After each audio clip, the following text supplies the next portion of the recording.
Hello, you guys. It's your girl Uzo, and this is Uzo Being Living, a vlog where I talk about studying, living, and working in Belgium. One of the most important concerns of international students when they go to a country to study is what next after graduation, especially if they want to stay back in that country. I promise I've been here so many times, and this worry, this concern can actually take the excitement out of graduating for the individual. If you're coming to Belgium to study or you're graduating soon, this video is for you.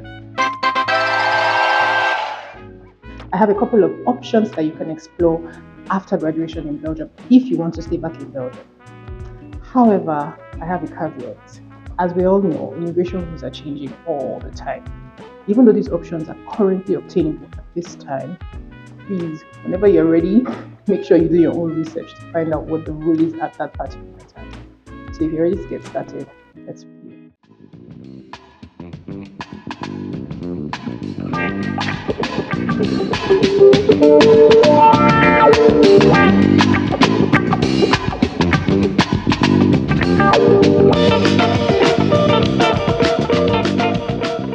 First option as an international student when you graduate is to apply for the search year, which is post-study visa, which we call orientation year. It's for 12 months. You can do any job you want, and you can use that time to apply for sponsored work. However, 12 months goes by really quickly. Number two, if you're lucky, before you graduate or as soon as you graduate, you can actually get sponsored work.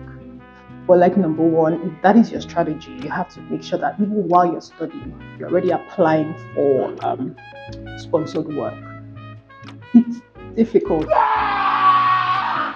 It's very, very tough to get sponsored work, but it's not impossible. Number three, you can apply for internships and traineeships. While you're studying, if you're doing an internship, it's unpaid. The company will probably pay you for expenses such as traveling expenses and maybe lunch money. But when you graduate, then you get paid a token for either an internship or a traineeship around 1,200 euros. Some companies pay more, but it's around that. Some companies actually pay less. Yeah. But the good thing about internships or traineeships is they're a fast track way to get you to your dream job. However, caveat, not all companies employ after the end of the internship or traineeship. So take note of that. Number four, you can study again. I've seen so many people in Belgium who have been studying for 6, 7, 8 years. Feel free to study again. If you did a bachelor's, you can do another bachelor's, even if it's totally unrelated. If you did a master's, you can do another master's or a postgraduate. However, I'm not sure about the rule for studying at postgraduate level and then going back to do a bachelor's degree. I'm not sure about that because at some point progression has to count. And also, studying is not a long-term immigration strategy because the government has put in rules in place that you cannot keep studying forever. So if they see that you are repeatedly studying random stuff, they might just say no to you. Sorry. Number five, you can do a PhD. PhD can be sponsored or self-sponsored. PhDs, self-sponsored PhDs are only about 900 euros or 1,000 euros per year. So that's also a good option if you want to do a PhD. But you have to actually look for something you're interested in doing, and you also have to look for someone, a professor who is interested in being your supervisor or your whatever it is they call you here. Number six, you can aim for self-employment. This is an area that not many international students or foreigners actually explore. So you can actually start your own business after you graduate. But however, you cannot keep your business starting until after you graduate because you need a professional card in Belgium, and the process of applying for a professional card can take 3 months or more. So if starting a business is what you want to do, you need to have started the process long before you graduate. The rules are very strict. You cannot just decide, oh, I want to start a hair making business or whatever. The rules are very strict. It has to be innovative. It has to either show cultural relevance or economic relevance or something like that. So the rules are very strict and the process takes time. So if starting a business is your thing, you have to start on time. Number seven, family reunification. So you came to study in Belgium, you met somebody, you guys fell in love, and you decide you want to get married.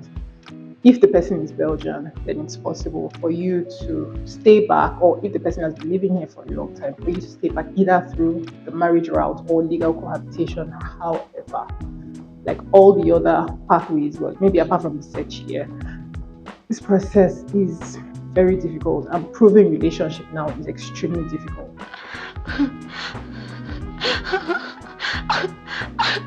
So you have to be wary of that, and you have to ensure that you have a track, like you have a record of the relationship, because if you don't have, then it's very easy for you to get denied because they think you are fraudulent. Finally, number 8, you can move to another EU country. For instance, not many of us knew at that time that if you do a search year here, you can actually move to the Netherlands. Well, depending on what school you went to, you can actually move to the Netherlands and do another search year regardless. Not many of us knew. I mean, I got to know later, but yeah, you can actually move to another EU country. You can. The good thing about the search here is you don't have to limit your search to just Belgium. So you can apply to work anywhere. You can travel anywhere. You can actually move to anywhere to look for work. So that's also a good option if you feel Belgium is not for you, or if you feel things are proving too difficult in Belgium. Each of these options comes with its own requirements and challenges. So my advice to you is, regardless of what option you choose, start early. Don't wait until you graduate before you start running around trying to figure out what to do. Because, for instance, even though the search here is quite easy to get, we still need proof of funds. So every option here has its own challenges and requirements. Make sure you start early. Don't wait till the last minute. Think of all the things that you would like to do. Like I've said in a previous video, don't just have plan A, have plan A, B, C, D. Just make sure that you start early. And I wish you all the best. I hope that whatever your plans are come to pass, and I hope that you are happy with whatever you plan to. Remember, guys, if you like this video, if you like my videos, if you like my content, if you think that they're helpful and beneficial to you, please give it a thumbs up, subscribe, comment, and share.